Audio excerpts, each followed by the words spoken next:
In this episode, we speak with Bharat Pannu, a decorated ultra-cyclist and officer in the Indian Army who has accomplished a great deal in just a few short years. After fracturing his collarbone in 2019, just before the start of his first Race Across America attempt, Bharat has remained determined and inspired to keep pushing the boundaries as one of India's finest ultra-cyclists.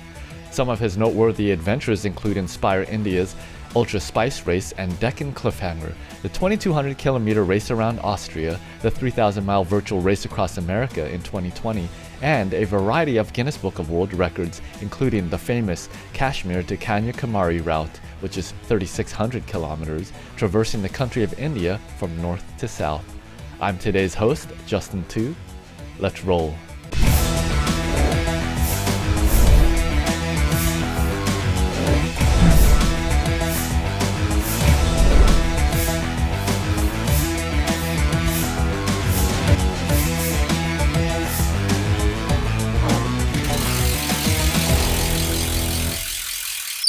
Hey Ultra family, Justin Tu here, your host today of the Ultra Cycling Show.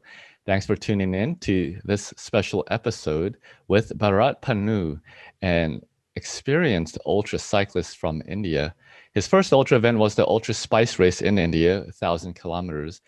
Then he also did the Race Around Austria, that was in 2017 as well, in a two-man relay. He was ready for the Race Across America 2019 and 2020. But there were two different setbacks, one of which we're all familiar with, the pandemic, and we'll hear about the other one here shortly. So Bharat, very nice to have you on the show. Thanks for joining me. Hi, Justin, and thanks for getting me on board. So nice of you.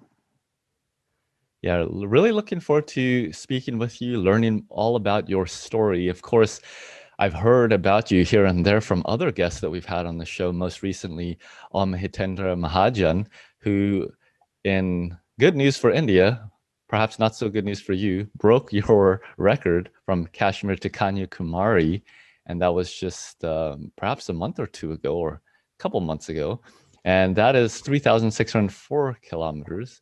You set that record. That was also in 2020, right? That was in 2019, about a year ago. Okay, so at least you had some time to wear the crown. Do you think you will give that a shot again anytime in the next 10 years? Yeah, that is in the plan, but don't know when it will be happening. For sure, it will be happening. All right, well, we'll look forward to following that journey and having you back on the show for that. Now, I wanted to show folks at home all the wonderful photos that you've sent through to visualize yourself as an ultra cyclist. Of course, we see photos from Inspire India events, also the Race Around Austria. And of course, several guests that we've had on the show, Kabir, Rachure, Divya Tate as well. And of course, this photo here at the finish, right? Kanyakumari. Wonderful photo. So looking forward to learning all about what we see here, and of course, much, much more. But before we dive too deep into your story and background, I'd love to start us off with a sprint round of questions. It's a series of questions to get to know you in a nutshell in a fun way, so you could answer in a few sentences. Of course, the first question that I'm wondering about is, how long have you even been riding bicycles, and how long have you been an ultra cyclist, would you consider? Yes, I've been riding bicycles since my childhood, and with regards to ultra cycling, I started this exactly about 4 years and 2 months ago. Impressive. Can't believe it. In such a short amount of time, you've accomplished so much already. Can only imagine what the next 4 years will hold for you. Now, how many bicycles do you own? Which one is your favorite? I'm having all Scott bicycles, and I'm having Foil 20, Addict 10, Addict RC. So these are three bikes which I own. That's very nice. Now, which is your favorite one? Obviously, it is the Aero bike. That is a Scott Foil 20, which I'm having. That is my favorite. I've done most of my riding on that bike. And I use the Addict one whenever I get into some mountainous terrain or some climbing has to be done. Otherwise, Foil 20 is my favorite. Yeah, very nice. What bicycle computer do you use? Popular ones are, of course, the Garmin and the Wahoo. I'm using Garmin 1000 Edge. All right. Yeah, popular choice. Now, talking about your bicycle again, what size tire do you prefer to use and what pressure do you like running them at? Uh, when I'm doing supported races or rides, I use 25 mm, and the tire pressure is 100 to 110 psi. And when I'm doing unsupported or self-supported events, I prefer 28 mm, and the tire pressure remains the same. That is 100 to 110 psi. Hmm. Interesting. Now, for the races, why do you prefer the wider tire? It gives a bit more comfortable ride when I'm doing unsupported, because uh, it tends to be like and it tends to give me more comfortable, better rides. That is the primary reason. Yeah, definitely. So now I'm curious, do you have a coach and do you train by time or distance? I have a coach, Mr. Tracy McKay from Birmingham, Alabama, Hmm. has been guiding me from past 3 years.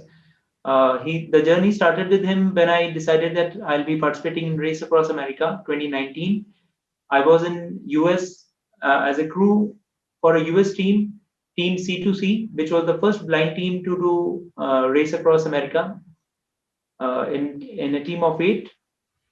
And just about 3 months prior to that participation of mine as a crew member with the US team, I was in touch with Tracy McKay for my Race Across America solo attempt in 2019.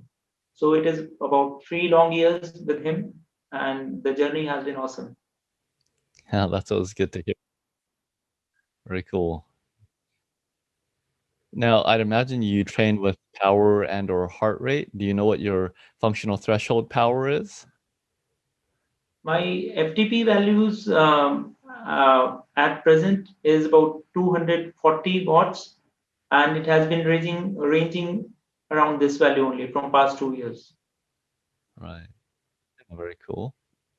How about some fun question?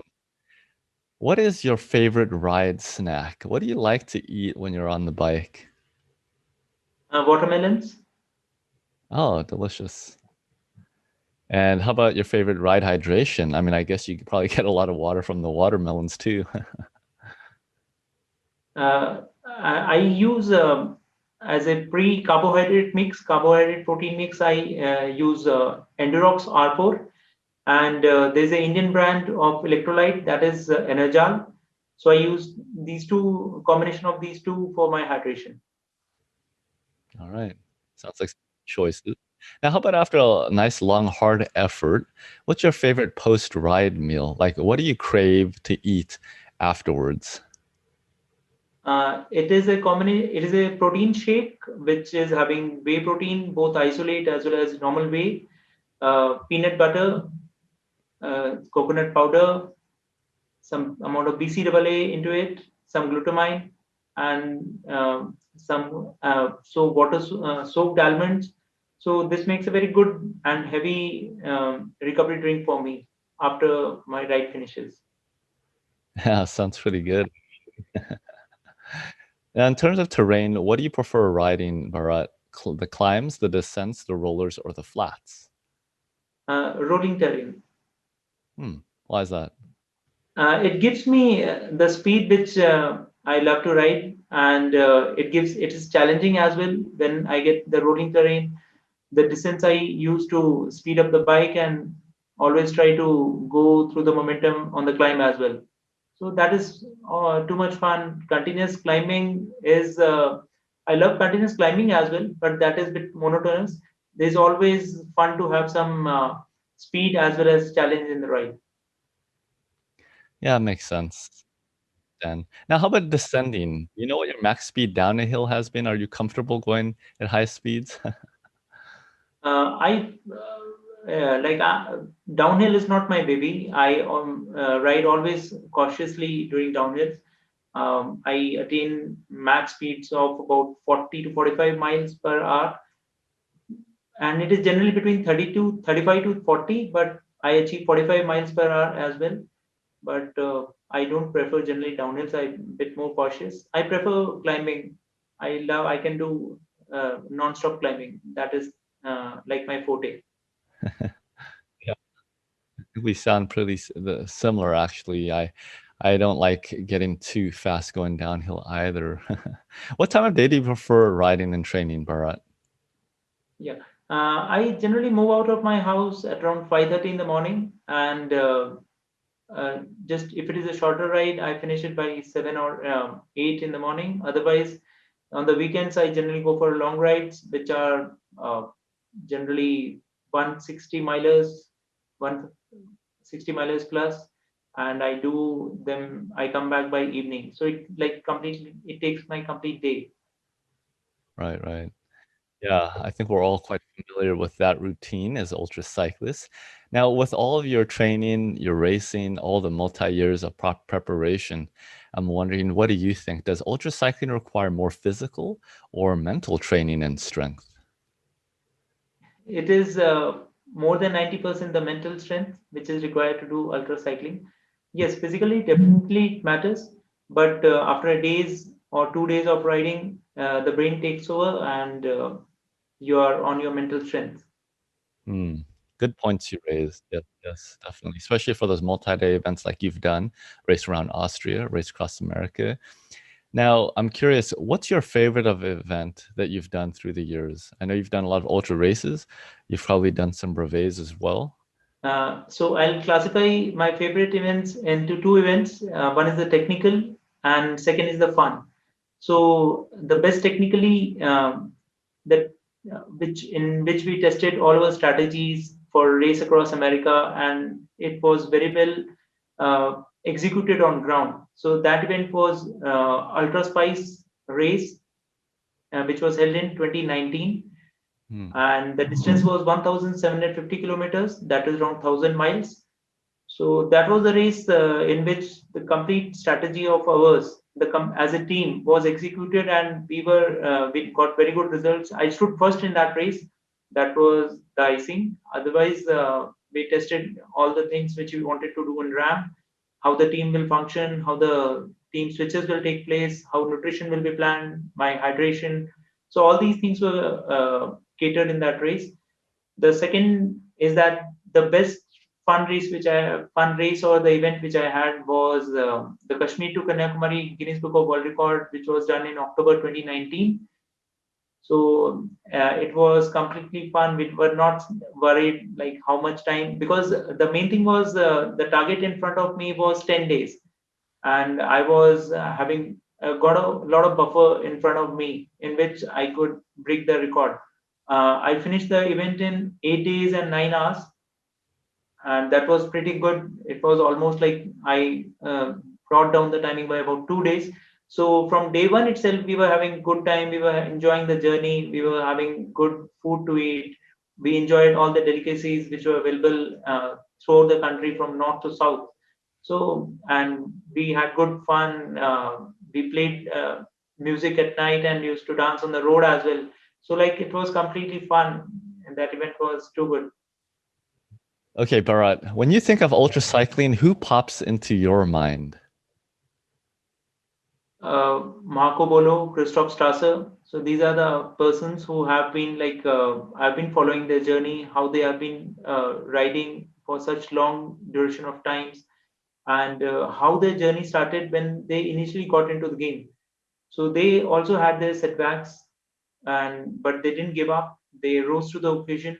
They both of those riders have got physical injuries as well, but they have sustained through those injuries. They got injured during the events as well, but how they had carried themselves towards the end of the event.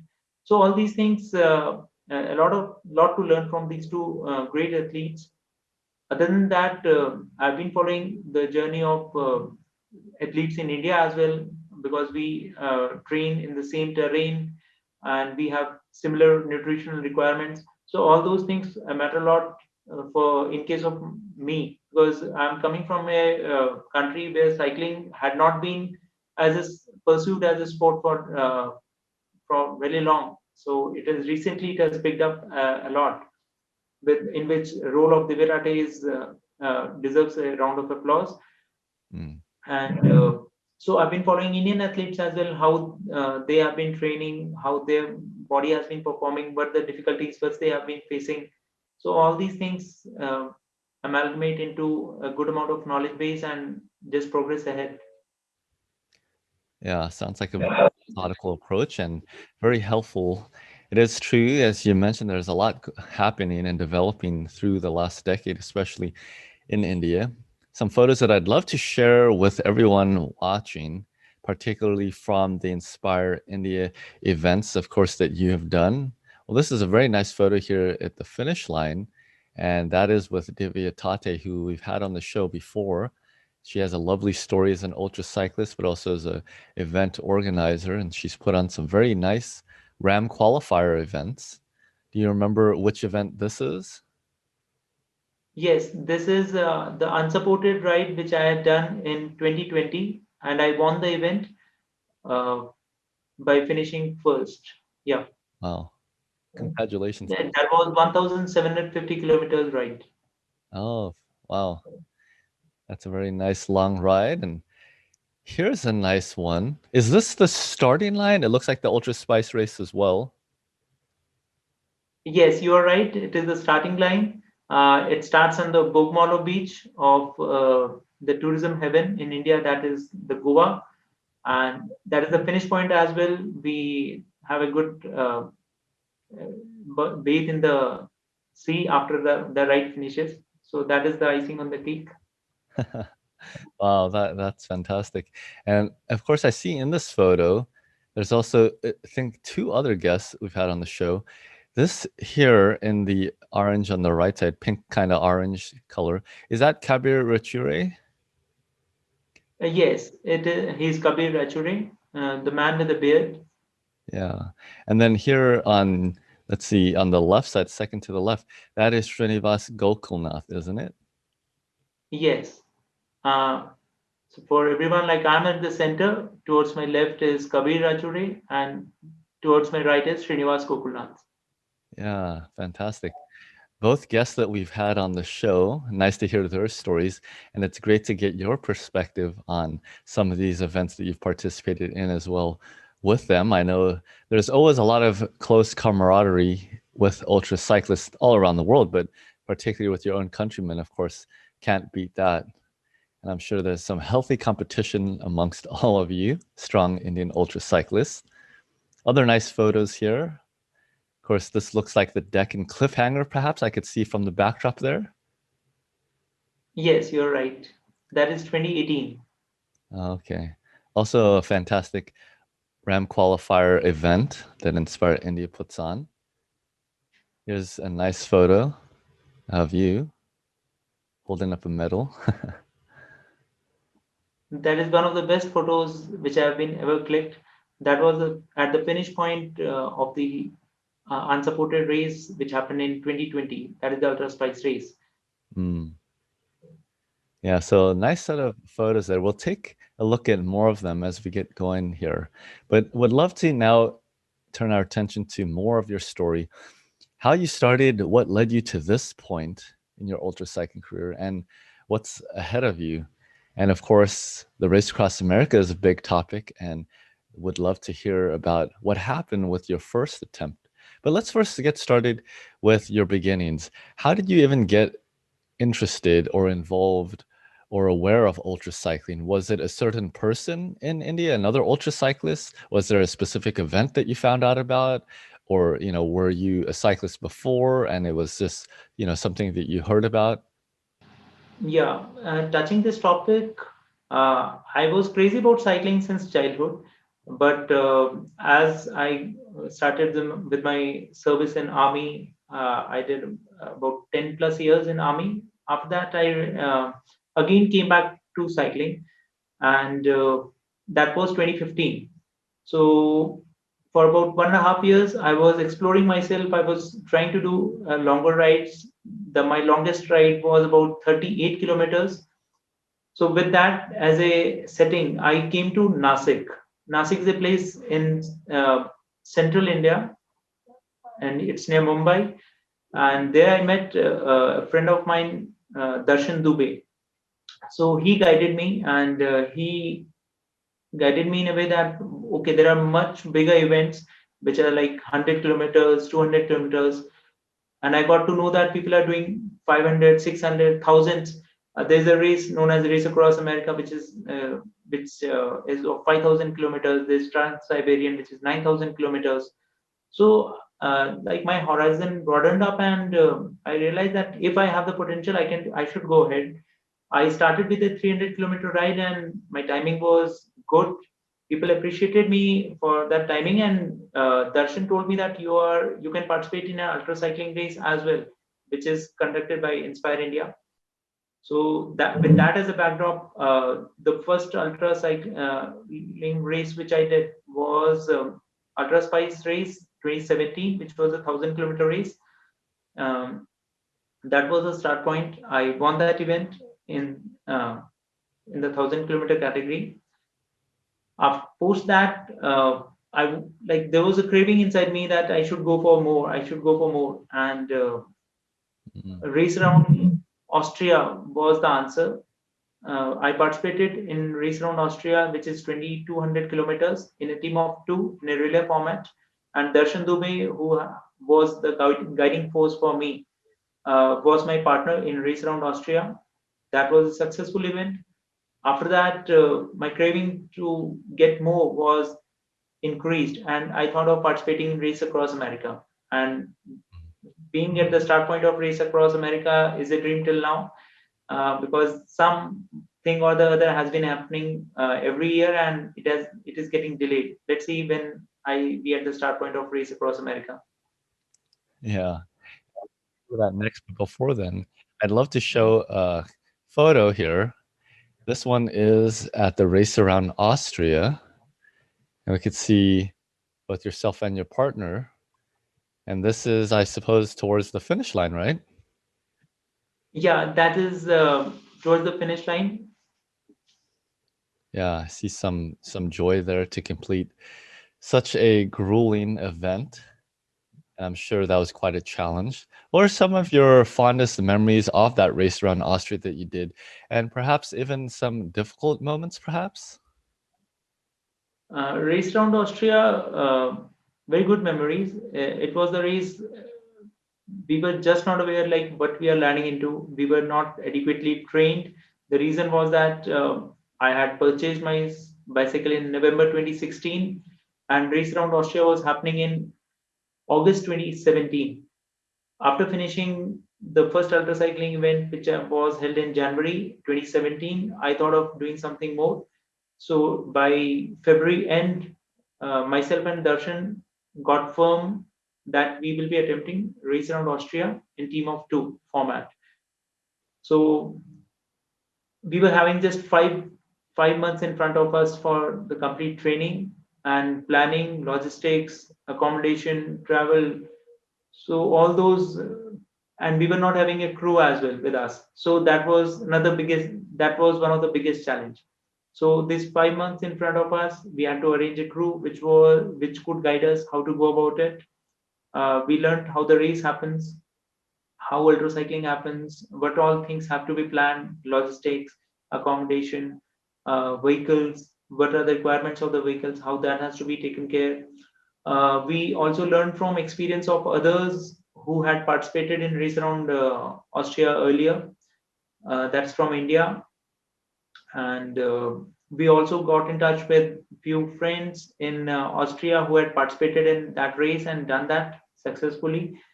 There was a person named Hanish Moshammer who stayed in the same village where the race started, that is St. Georgian Ematago. So all these things amalgamated, and they prepared us for the race. That is the D-Day, that is the Race Around Austria, and some good memories. So all these things which took us towards the start point of Race Around Austria were the sweet memories, and we cherish all those because those things made us what I am today, or myself and Darshan both are today. So during the race, we never expected that the race will be so tough. we were actually not prepared for such a tough race, which is in the Alps. The initial part of the race, which is about 40%, the gradient was not much. It was more of plain terrain. That is about 800 kilometers. After that, as the climb started, there was no end to it. There were 9 peaks which had to be traversed, and the gap which we used to get between one upslope and then the descent and then again the upslope was very less. Like there was very less flat terrain in between. It was completely climbing, climbing, climbing, and the gradients were generally above 10 degrees, 10%. There were continuous gradient stretches where the gradients were more than 12% to 15%, especially Grossglockner, Kotai. So it was just insane. But all the support from our support members and the friends from Austria, Hannes Mushammer and his family was incredible, and we were able to crack it and finish it in 99 hours 53 minutes. The target of our team was to finish it within 100 hours, and we were just bang on. We just finished 7 minutes prior to our target. That's amazing.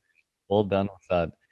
Sounds like one way to really get introduced to ultra cycling between the Ultra Spice Race and a Race Around Austria that you completed both in 2017. And I'd imagine I can see and understand now why you would keep going and pursue the race around America, race across America afterwards. And so that brings us to 2019, where you were just about to get to the starting line of RAAM, but then something had happened. Tell us about that story. Our complete planning for Race Across America was on track. The crew members were very much excited to go for the event. Me myself as a rider was well prepared. My coach was really excited about the event. Myself and some of the crew members were already in America, California, for the final phase of training in for before the race started. And one fine day, that is 20th of May 2019, I was just finishing my ride and just about to get into my rented accommodation.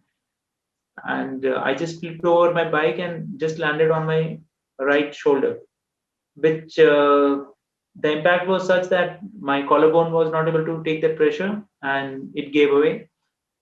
And that was the end of the dream of Race Across America 2019. It took me about 3 months to recover and get back into shape to go for another ultra cycling event. Wow. So unfortunate to hear about that, but also glad that you were able to make a recovery from that. And I know that these kinds of setbacks are part of not just ultra cycling, but also life in general. And it's good to know when to come back later, especially when it comes to your health and safety. But I'd imagine at that point you had already trained a great deal leading up to that. So how did that feel for you? I mean, it's easy to just say it in a few sentences like you did, and it was kind of over. But really, what was the emotion? And even still to this day, looking back, you were just about there. You did all the preparation, all the training, but yet you didn't have the opportunity to see what you could do and to execute the plan that you had prepared for such a long time. Yeah, rightly said. It was a big setback, not for myself, but for the team as well. Team had prepared for the event in a big way. They had taken their leaves, and some of the members were already in America, and but the race didn't happen. So it was a mental setback as well as a physical setback. I was not able to train after that. Uh, uh, Also emotionally, we were just taken aback. Uh, we were not aware that okay, whether I'll be getting that same rhythm or will able to sustain that pressure. Will my fracture heal up in the right way? There was a lot of questions. So I was also very like down, like what next will happen. So, but fortunately, everything fall in place, and but still, we were doubtful that how we will fare in Race Across America 2020, whether we should go for it or not. So there should be some test bed where I can test my skills before just aiming for something big as Race Across America. So at that point of time, I decided to attempt the Kashmir to Kanyakumari Guinness Book of World Record, and the target was for 10 days for 3,604 kilometers, and we finished that, and we broke that record and brought down the timing by almost 2 days, that is 8 days and 9 hours. So that was a complete morale booster. The confidence of the team was skyrocketing. Coach was very happy. So everything fall in place, and we were all again set for Race Across America 2020. Hmm. And then, of course, we all know what happened in 2020. The pandemic struck, and unfortunately, almost virtually every event was not held and was canceled. What did that do for you just mentally? I mean, 2 years in the making, two setbacks.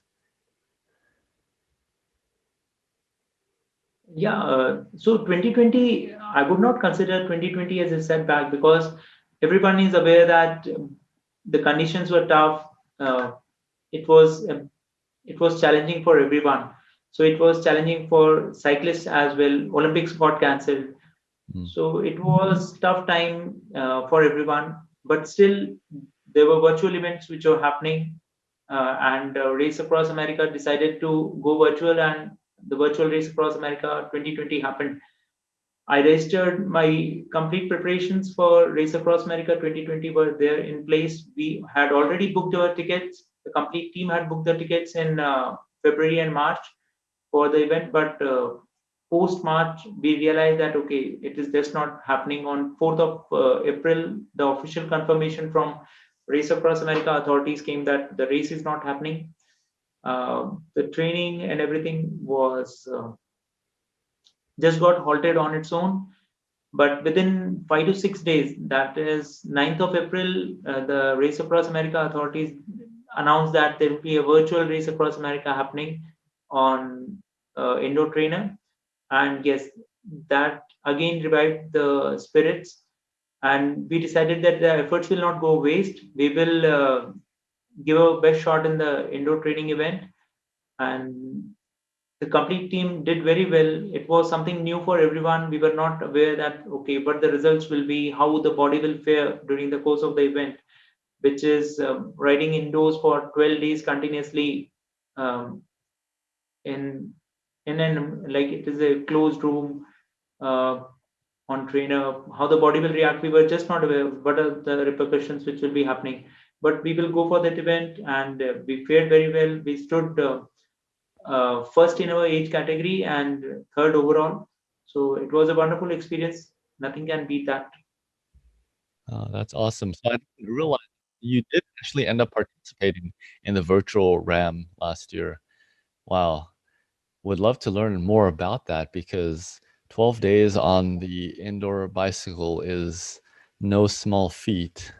And perhaps, again, it's another one of those things it's easy to just talk about briefly, but to overlook and to not understand. How difficult was that? What were some of the challenges compared to especially riding outdoors? Riding indoors has its own set of challenges. The lateral movement on the bike is just limited to very small degree of freedom. Uh, Sitting on saddle for long hours makes yourself prone to more saddle sores. The monotonous environment around you makes it more mentally tough to sustain on the bike. So these three reasons were the biggest fight for me during those 12 days. But utilizing complete experience of mine in ultra cycling helped me sustain those 12 days. The chamois cream, the time tested chamois cream which I've been using over a period of time proved useful. I didn't develop any saddle sores. The equipment which I've been using since past 2 years helped me scale through those 12 days. I didn't face any technical problems with or maintenance problem with my equipment. Also, the nutrition was just immaculate. As we were prepared for Race Across America, we didn't face any difficulty in catering to the team didn't face any difficulty in catering to my needs. Uh, but there is something very peculiar to note, like when I was doing multi-day events outdoors, the drop in my weight was not drastic. It used to be uh, 1 or 2 kgs in about 3 to 4 days. But as I was attempting Race Across America, the virtual platform, the my weight decreased by 4 kgs in within 2 days. So that was very alarming. So the complete crew got psyched up, like, why this is happening. After that, the amount of calorie intake per hour was increased by 50 calories, and later it was increased by 40 more calories. So it was like I was consuming about 350 calories. Still, it was getting difficult to sustain at the same weight. So that was something very serious, which we were just not aware, and but we stood up to the challenge. Some fun part that we didn't face any punches, so that was That's cool. good to hear. Well, I'm glad that was not the case. No punctures. That was nice. Who would have thought riding for over 3,000 miles that you wouldn't have a puncture? Yeah. And you just explaining and describing the challenges of riding indoor, particularly the monotonous environment. I think for many of us, we can only imagine, and perhaps we don't want to imagine, riding in such an environment for a very long time like that. Now, were you getting much sleep during those 12 days? Did you find perhaps that you were able to sleep more than you had prepared for if you were to do the event in person here in America? Mm, uh, I would address two things here. First of all, the crew of our team, that is Team Pannu, made it very easy to sustain those 12 days. They kept me entertained. They fed me with all the things which I loved. They were just keeping my spirits high and just making me do the miles faster, faster, faster. So that is one. So coming to the second point, that was the point of contention between myself and my crew. I was of the opinion that I should sleep less as compared to the planned sleep which I was doing in Race Across America. The reasons were very obvious that I'm in a controlled environment. If I'm sleepless or falling asleep on bike, I'll not be injuring myself. So with that aspect in my mind, I told my crew that I will be sleeping less as compared to the planned sleep which we had done. So for initial 4 days, 5 days, I was sleeping for 90 minutes. Post that, it was getting difficult to sustain that rhythm, and my planned sleep break increased from 90 minutes to 180 minutes. In between those 90 minutes, I was taking some power naps in daytime. That was sustained to limited to about 10 to 15 minutes. That was once or twice in the complete day. So that sleeping strategy worked for us, and we could sustain the complete event towards the end.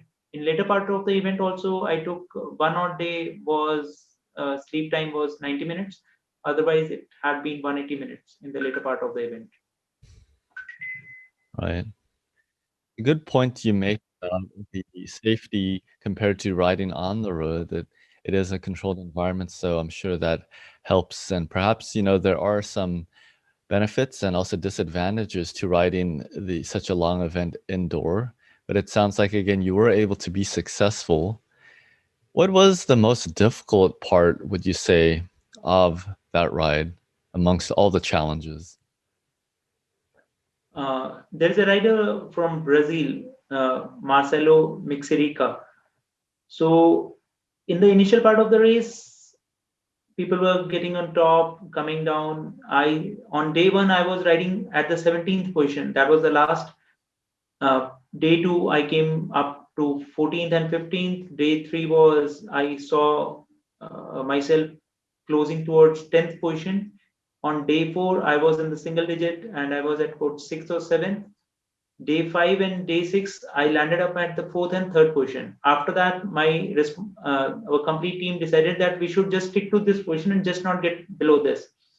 So I was just maintaining my position, and with me was this guy from Brazil, which I just told, Marcelo Mixerica. We were fighting neck to neck for third position, and it got close. It was the final day. That is the 12th day, and I was ahead of him by about 30 miles. That is about 50 kilometers. And at I was taking some rest, and my crew saw that Marcelo Mixerica is closing the gap, and he's aiming for that third position, which I've been building up from past few days. So at that point of time, I sat on my bike, and like Marcelo was just behind me. He was just crushing it, and the gap was about 30 kilometers, and I was giving my complete. I was in my zone 5. I was giving my best, but still Marcelo was hitting on me, and he was closing the gap. And he closed the gap, like he came down to 4 to 5 kilometers. The distance between us, my both of us, was decreased to about 4 to 5 kilometers, and I was just getting my nerves that he will be just crossing me and he will take away my third position. At that point of time, like something hit me, and I started clocking more than him. And again, the distance increased. Like it was 4 to 5 kilometers. I got it to 7 to 8. Then again, it got to double digit, and I sustained that performance for about 2 hours. And by that time, Marcelo realized that I'm just not giving up, and the we were able to after that we were able to just increase the gap from that single digit figure to again double digit, and it got I got a lead of about 40 kilometers again. So that was just insane. Like I've never ridden that way. My Instagram profile has a photograph of that time when my body was sweating like anything. Like my complete crew was with the wet towels. They were surrounding me and wiping the sweat off my body, keeping me cool. There were 4 fans which were focused on me just to keep me cool, and like it was just insane. I just can't put it in words. It brings shivers in me when I just remember that time when I was pushing in zone 5 and they were just not giving up. It's exhilarating stuff there, Bharat. I can't believe it. Who would have thought in the virtual world that you would be racing neck to neck with somebody across the world? But it sounds like it made for a great triumph. Of course, you did end up winning that third place, and you did beat your competitor there. And I'm sure that also helped to pass the time as well. It's always easier when you have a carrot dangling in front of you to chase after, or perhaps that is chasing you. Now, Bharat, I did want to turn our attention back here to the photos, take a quick pause to see some again of the nice photos that you sent. Of course, here's a very nice one, of course, wearing your gear from your sponsor, Scott. Another nice photo. Do you know where this is? This is from the place known as Leh in India. It is a cold desert. It is in the Union Territory right now. And this photograph was clicked a few months back when I was attempting Leh to Manali, Guinness Book of World Record. The distance was 292 miles. Wow, That is about 472 kilometers. And I successfully completed that distance to make a new Guinness World Record. that's fantastic. So you have attempted and set multiple records. Very impressive. Here's a nice photo as well. Where was this one? This is from the same place. This photograph was just clicked before the start, and about an hour back before the start of the record attempt. All right.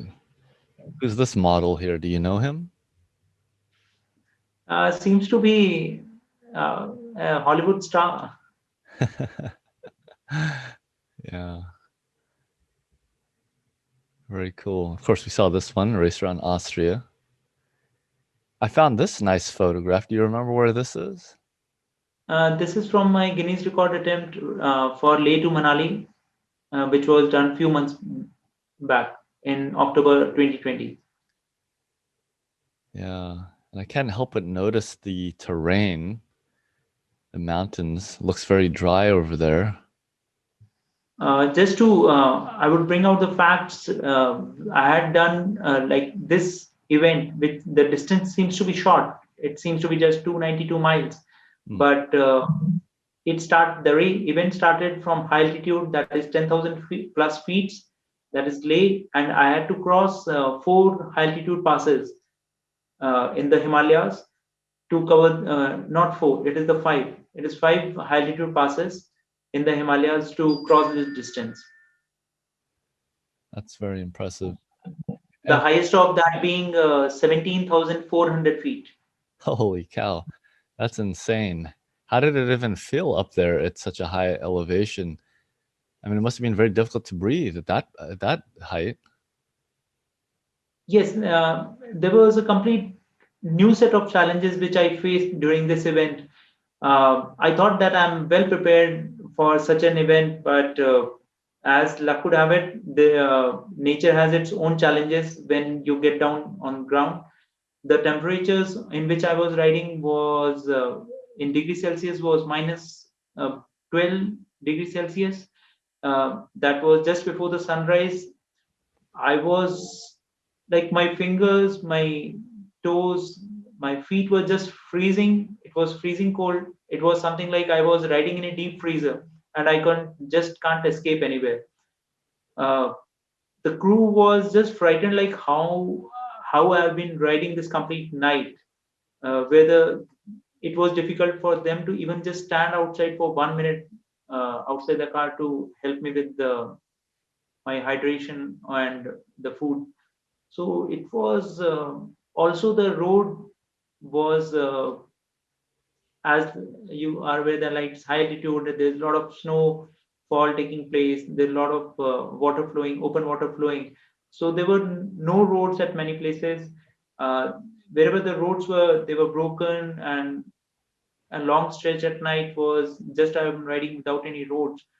So it was difficult in many ways, but still, people had guided me that I should be using an MTB to navigate to cross those patches. Uh, but I was throughout my ride, I was on my road bike, that is Edic 10, and I didn't face any problem riding my Edic uh, in that terrain. So it was unbelievable that a road bike can do such a terrain at high altitude and in such tough conditions. But we did it. Yeah, that's amazing. I think that's incredible, and what a ride that was. I don't think most of us, even as ultra cyclists, would face such conditions there, because most events that we do are well below that kind of elevation gain, especially 17,000 feet. That's extremely high. And you had mentioned that the temperature was minus 12 degrees Celsius, which here in the US in Fahrenheit, it's just about 10 degrees, so 20 below freezing for us. So, to give a context for the viewers, that is extremely cold. Can't say I've ridden anywhere close to that temperature. I might have gotten close to 0 Celsius or 30 Fahrenheit, and that's already freezing cold. So that's definitely another set of challenges. Kind of have to wear an Eskimo suit at that point, I think. So, Bharat, you've accomplished a lot in all of your years of ultra cycling. In addition to those achievements that you've already discussed and the challenges, also the successes, we talked already about your record setting from Kashmir to Kanyakumari, and that was just an incredible breaking of an existing record that was there, you said, by just about 2 whole days. Of course, young Hitendra Mahajan, just a few months ago, also had his eyes set on that particular record. I think perhaps you probably inspired him and all the other ultra cyclists there in India. And he was able to snag it by just, what was it, a few hours? Or do you remember what the difference was in time? And you went out there to support him at some point near the end, right? Yes, our support was with him throughout the event, and I personally met him, encouraged him. Yes, you can't give up. You have to break it.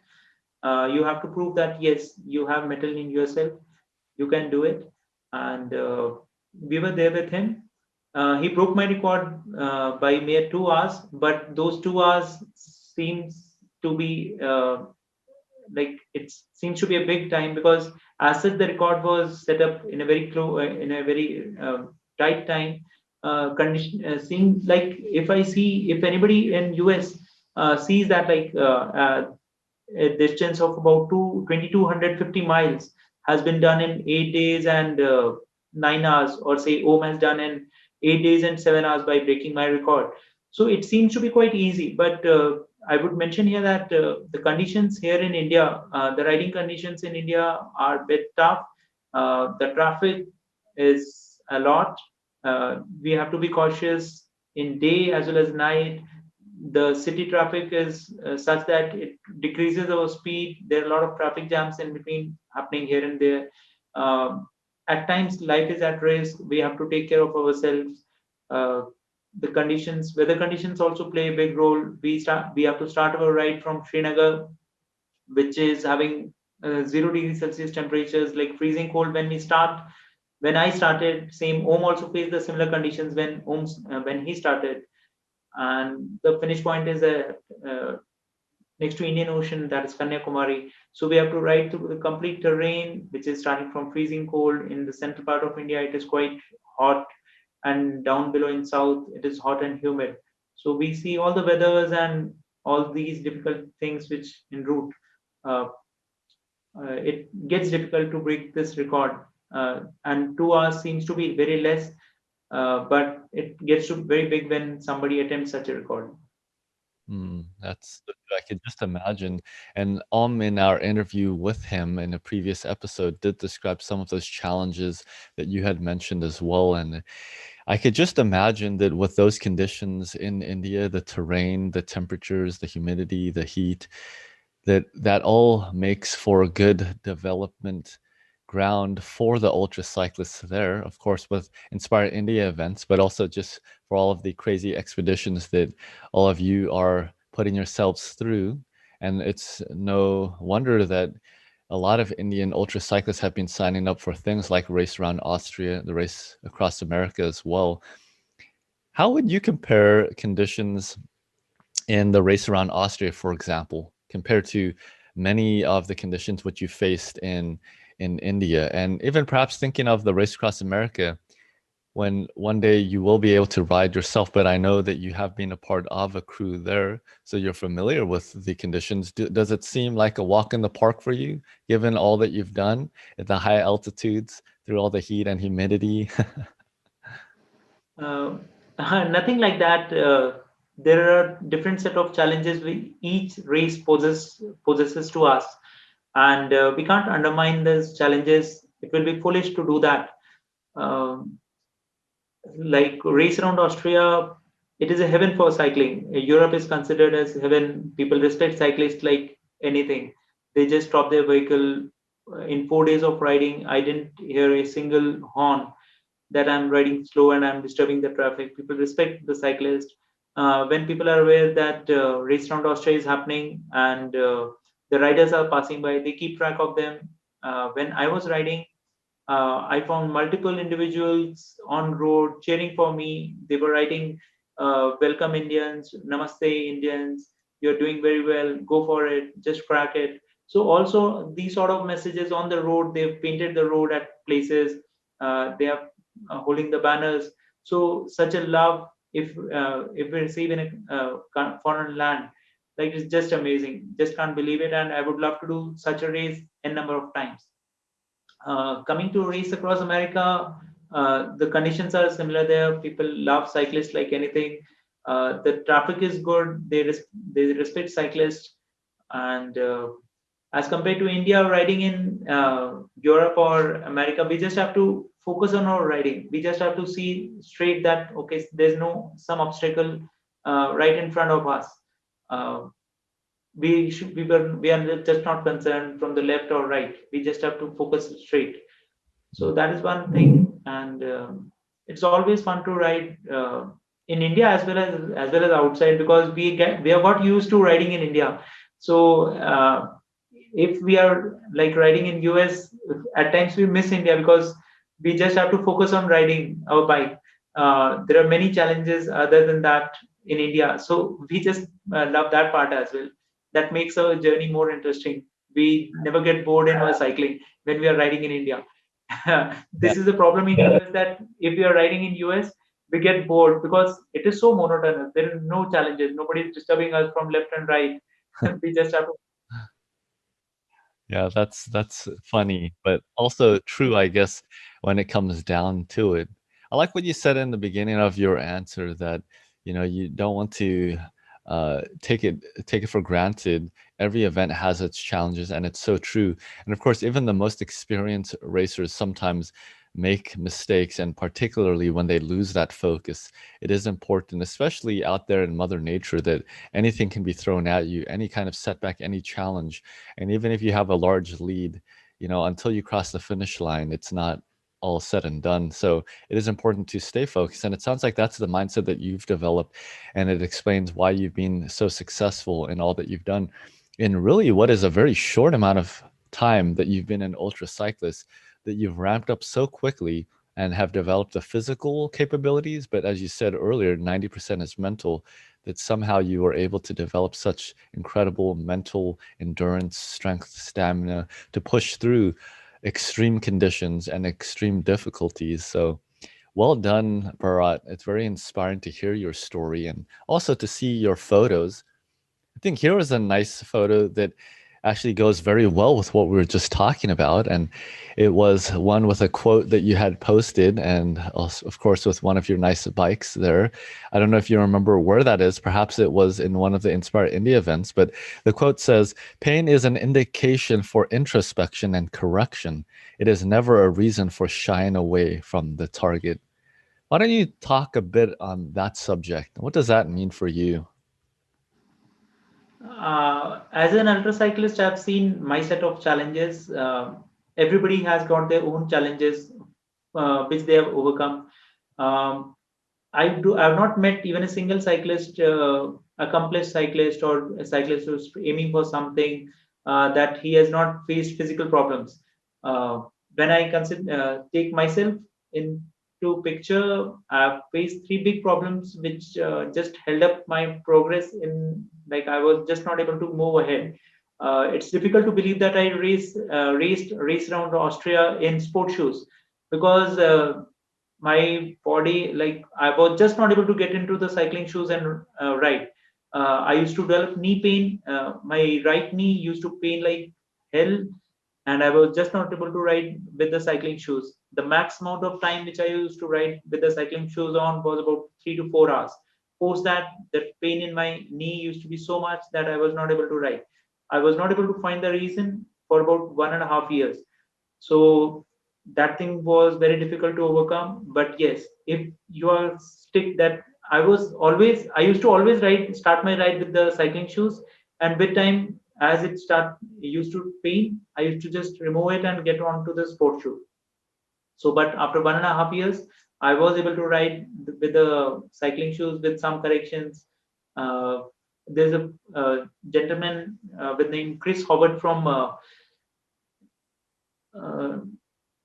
in Denver, US. So he was the person who just corrected where I'm going wrong. So it took about 1.5 years to get the reason like where I'm going wrong. So if you are persistent, you will get the reasons right, what needs to be corrected, and you will move ahead. So that was one. Second thing was that uh, my back used to hurt a lot, and it hurts still. So I'm do all yoga, back strengthening exercises, and which just helps me sail through this.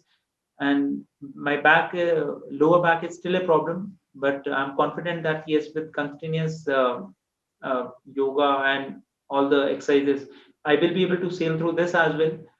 So these two set of problems have been troubling me since long, and with just the determination and my crew support, I've been able to just move ahead, and I've never let them down whenever they have put faith on me. That's fantastic. And here's a nice photo of you. We always see photos of ourselves cycling, and finishing or starting an event, but it's nice to see a photo of you doing some strength training in the gym, which is an essential part of being a well-rounded athlete. Also, prevent injuries, strengthen your body, and to address some of the concerns and issues that you said you faced. So thanks for sharing that. It is nice to hear, not good for you, and we wish that you could fix these problems soon, but it is nice to hear of the physical issues that you do face, so that way we could all know that there are issues that do happen. It's a natural part of ultracycling. But as your quote said in that photograph, that it is an opportunity for you to really look at what is the issue. It's not an excuse. It's not a reason to not keep going. And it's really encouraging to see how you were able to adapt your situation to be successful, like riding in tennis shoes rather than cycling shoes. And sometimes that is required, even in the Race Across America or any multi-day event. It's some periods, if you are facing some pain, a small change like that can go a long way and can be the difference between finishing and not finishing, or having an injury or being healthy. So it's very wise words that you shared with us, and I just thank you for being so open about that. Yeah. Yeah, I would like to address two more issues which I have faced, or like these are more technical issues. First is the saddle sores which people face. So people generally ask me like how you got to know that, okay, what suits you the best. So my story is that I've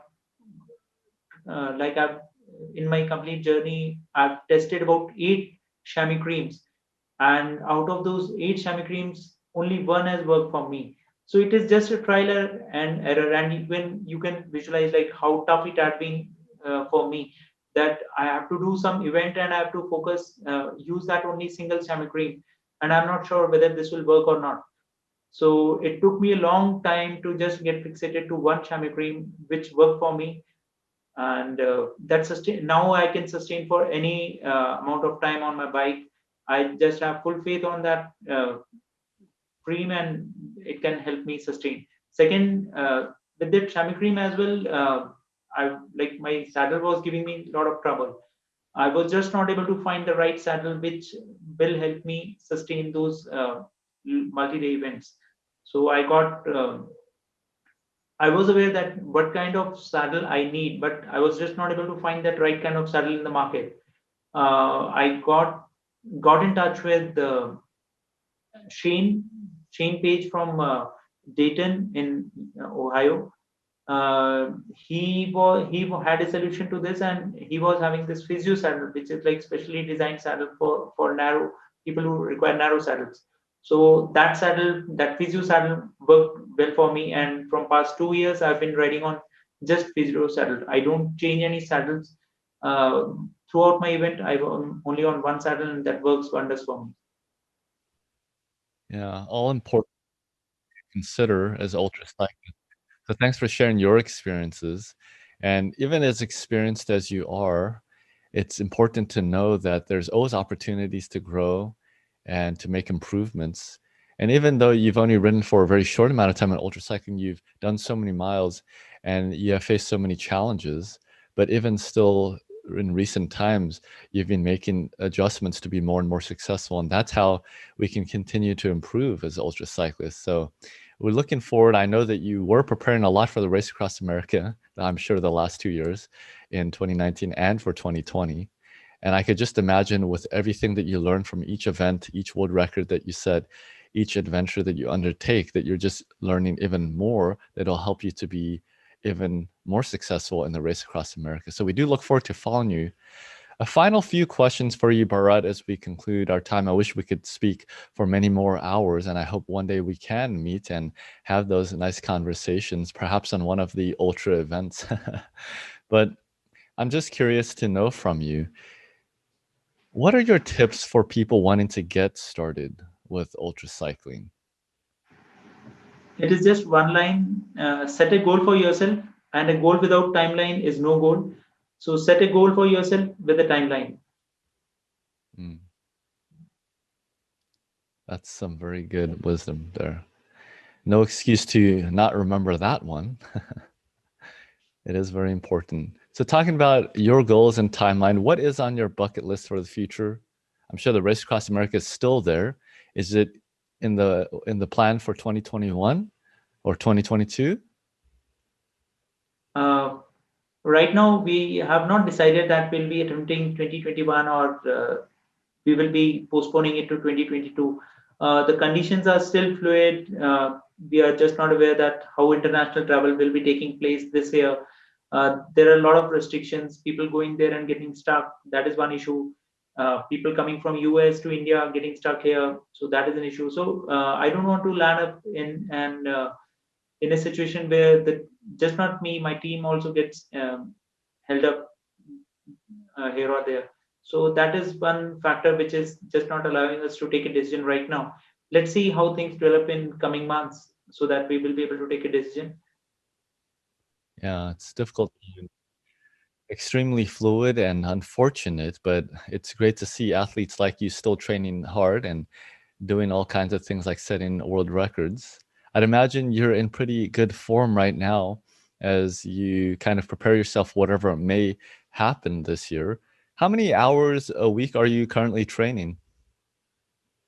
Uh, right now, I'm giving some pause to my training. The number of hours have been limited as per directions of my coach. The reason is that like I've done a number of events last year, whether it be Ultra Spice in January, Virtual Race Across America in June. Post that, I did Hoodoo 500 as well in a virtual platform. I did a 12-hour time trial. I did two Guinness Book of World Records. One was for distance of 292 miles, and second one was of distance of 2,600 miles in India. No, sorry, it was 6,000 kilometers, more than 3,000 miles, 3,300 miles. So, like it had been a long journey for me in the previous year. So, I was taking a long break from my busy training schedule. I've been just maintaining myself, and my normal week in which I train has got about 30 hours of training, which includes about 700 to 800 kilometers on an average in a week. Wow, that's very impressive. You're staying very busy on the bicycle, and I'm sure also with the yoga in the gym as well. Final photo that I'd love to conclude on, Bharat. Thanks for sharing that. Every day there's something that reminds me why I love this sport. I'm curious, what are some of the reasons that keeps you motivated, keeps you going? Last year you had an extremely packed year with all kinds of records, events, training. What's keeping you going? Uh, as there, so what keeps me going? Yes, that's a very nice question. I People generally ask me like, what keeps you going? And the answer is that I keep meeting new set of people, I make new friends. Uh, I got a completely new community around myself, which is adventure freak. They just they just want to get out of the cocoon in which they are engulfed somewhere in their life, and whenever they come outside of that cocoon, they just find a new life. Uh, they just can't believe that they are somebody who was residing back in that body, and they can do much more. They can expect much more out of their body, and which brings them to a completely new avenue, new friends, new ecosystem. So everything it is something like investing in sports tourism. You get to see new countries, make new friends. Had I not been doing ultra cycling, I wouldn't have got an opportunity to get featured in your show and meet you. I'm looking forward to meet you in person as well. Yeah, most definitely. Hey, I can relate as well. And I think we all can. Many of the guests have shared the same things. And the beautiful thing about ultra cycling is definitely not just the adventures, the challenges, the personal growth, but also the family all around the world of supportive and friendly competition that we have and we can look forward to. So it's nice to be able to hear your story, Bharat. We look forward to staying in touch, following your journey further, tailwinds for all of your upcoming adventures. And we look forward to having you back on the show to hear about all of the other crazy things that you do and all the inspiring stories that you have to share. Final question I have for you in the sprint round here, two of them. How would you rate yourself in terms of bicycle maintenance on a scale of 1 to 10, 10 being not so great and 10 being excellent? Even simple things like just keeping your bike maintained with oil and lube and changing out your tires and keeping the tires pressurized. So on scale of 10, I would rate myself more than 9. And the reason is that I'm serving in army, and I get to move places here and there, and I'm not sure whether at the place where I get posted or get transferred, the next will be having a bicycle repair shop or not. And the bicycle repair shop, I mean the high-end bicycles, like who can just tune up my bike the way I require it. So I've been servicing my bike myself. Over a period of time, I've broken many things in this journey, but I've learned a lot. And now I'm confident, yes, I can maintain my bike wherever I go. That's excellent, Bharat. Very nice. So not only are a very successful ultra cyclist, but also you are, I think, the highest on the scale so far for guests on the show. So well done there. We'll have to send you an award for that one. We'll see if picks up his game also. I think he was pretty high on the scale as well. We'll see now after he hears this if he'll try to challenge you there with bicycle maintenance and try to get a 10. Final question I have for you, Bharat. Who do you want to nominate for a future episode on this show? Is there somebody else that has inspired you or a story that you just think is exciting and inspiring and worth sharing? I would, yes, there are people who have inspired me, who have much better knowledge than me. They have just transformed the way ultra cycling has looked in India. So the person whom I did my Race Around Austria, who was my partner, that is Darshan Dubey. He was the guiding force. He had been doing events in India, and his journey has been awesome. He is aspiring for more. He was my crew chief. He had been my crew chief in almost all my races except one or two in past 4 years. So he's the person who I consider like he's the backbone of my team. He has excellent knowledge of the bike and how to control a team, how to troubleshoot the situations when an event is going on. So all this paraphernalia makes him a true contender to be nominated for your show. I nominate Darshan Dubey from my side.